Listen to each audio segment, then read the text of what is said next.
Okay, it has come time that I introduce you to my favorite camera of all time. Well, it's a type of camera. A type of camera that I have carried my entire life. One that has never distracted me from the moment and only propelled me into more adventure. And it is the camera that I, Becca Farsace, who takes tech outside, thinks everybody should be documenting their life with. Let's get into it. On my way to China for the very first time in my life. Last month, I had the privilege of jetting off to Chengdu, China, the hometown of channel sponsor XGIMI. But before I jetted off, there was one question I had to answer. What camera do you bring on a once-in-a-lifetime trip? Should I bring the action cam or the professional cam? Or I could just go with the pocket cam. Or do I keep it simple and just take my phone cam? Yeah, okay, probably one of those. But the camera that I don't even think about bringing, it goes everywhere with me, no matter where I'm going, is this one. This is a cheap as hell, plasticky, gotta tape the back shut so it doesn't pop open, 35mm point and shoot camera. It's just like a disposable camera, except you can reuse them. It's got a set focus, shutter speed and f-stop, no screens, and usually only a few choices. What film stock you use, which I'll walk you through, it's quite simple, and flash on or off. Then, once you make those few decisions, you just get busy shooting. And pro tip, if you're traveling with friends, bring one for them too. I also recommend bringing stickers or markers to personalize each camera. This is my manager Cam, who was the lucky recipient of the extra camera on this trip. And I am positive he had more fun shooting with this camera than I ever have. And his fun was everybody's benefit, because he was capturing all of these moments for us without getting too caught up in the details. Now, you could do all of that with a digital point-and-shoot camera, sure, but often when you're attempting to document a moment with them, you are inevitably taken out of it, whether it's the focus not grabbing the right part of the frame, the endlessly looking back at what you shot in the attempt to get the perfect shot, or something as simple as a battery dying. There are a lot of technical parts to the process that slow you down, and it's moments like these that always lead me back to a camera like this. I'll show you how to get started after the break. A few months ago, I became a projector person. And I want to apologize to all my friends and family because I haven't stopped talking about it since, and now it starts all over again with the Mogo 4. This is a portable projector that has 450 lumens of brightness, two 6-watt Harman Kardon speakers that sound great, a full-size HDMI input, and 2.5 hours of built-in battery if you want to take it on the road, which this new attached mini remote is great for. But while I love the Mogo 4 as a TV, which we watch every night, I've actually gotten even more use out of it in my office that is incredibly dark even during the day. With these magnetic filters, the Mogo 4 transforms into an ambient light that's color can be changed by simply waving your hand over the top. Oh my god. I love this so much. And when I want to watch a video back, I put the Mogo 4 on a stand behind me, and voila, my office is a movie theater. Playing Becca videos, of course. Huge shout out to XGIMI for making a product that I am genuinely so excited to talk about and truthfully talk about probably way too much. There's a link down in the description for the Mogo 4 if you're ready to become a projector person like me, and there's also 10% off through July 12th. And thank you XGIMI for bringing me to China to show me exactly how this thing got made. Seeing all the iterations of this product and getting to be on the factory line and see how it got built, it is incredibly cool, and I'm so grateful for opportunities like that. So thank you. Now back to the show.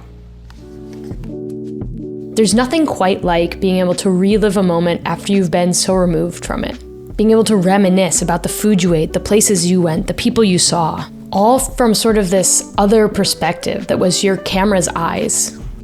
And the added bonus is that since you shot film, it all has this beautiful nostalgic look that makes it look like a dream. But when most people think of film, they think expensive, hard to process, and very old cameras. And while that price thing has a bit of truth to it because the more film you shoot, the more money you spend, the others, not so much. Let me explain. Step 1 is to find an accessible film lab, which I think you might be surprised to hear isn't all that hard these days. In the US, the most popular mail-in service is thedarkroom.com. Meaning you can ship film from just about anywhere and have it processed and scanned. But there's probably something closer and cheaper to you if you give it a quick look. Here in New York City, I pay anywhere from $9 to $15 per roll for develop and scan, depending on where I go. All right, once you got your lab sorted out, it's time to talk cameras. You can get as fancy as you would like, but if you plan to take this to bars or generally put it in any sort of danger, I'd keep it cheap for now, at least until you know that you're committed to the craft. The only requirement I have with these cameras is a flash. It is crucial if you are shooting in any sort of low light situation.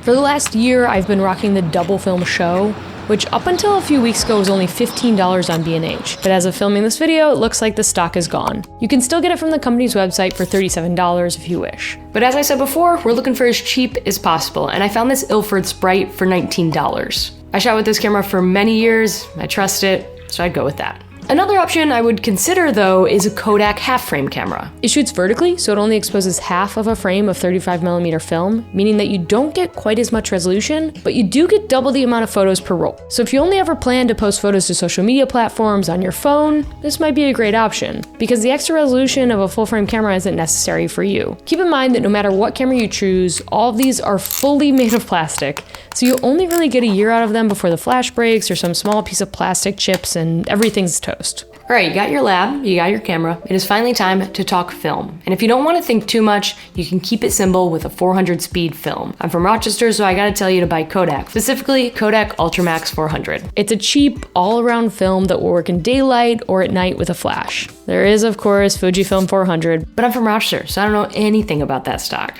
If you want to take it up a small notch, 200 speed film by day, 800 speed film by night. That's what I usually do. If you don't know what speed means, it's ISO. And if you don't know what that means, totally okay. There's a video down in the description that explains more. And if you want to go even a step further, well, there are so many Reddit communities and blogs filled with film reviews. The river is deep and it gets expensive quick. So you got the lab, you got the film, you got the camera. It's time to just get out there and get shooting. And my best piece of advice is try not to be too precious at first. You're learning and you must experiment, and not every photo or even roll is gonna be great. But for the best luck, you just gotta start living. I have found that my favorite photos and my favorite rolls come from moments when I was just incredibly present and enjoying the hell out of life. There's one more thing though I need to talk about, and it's consent. There are many folks in this world that have great reason for not wanting to be captured by your camera. So just be aware of people's privacy. Think about, people's privacy when you're posting online, and just be a good human. With that, go forth, capture life on film and enjoy the serendipity of it all. And of course, be well, bud. I appreciate you so much, and I'll see you on the next one.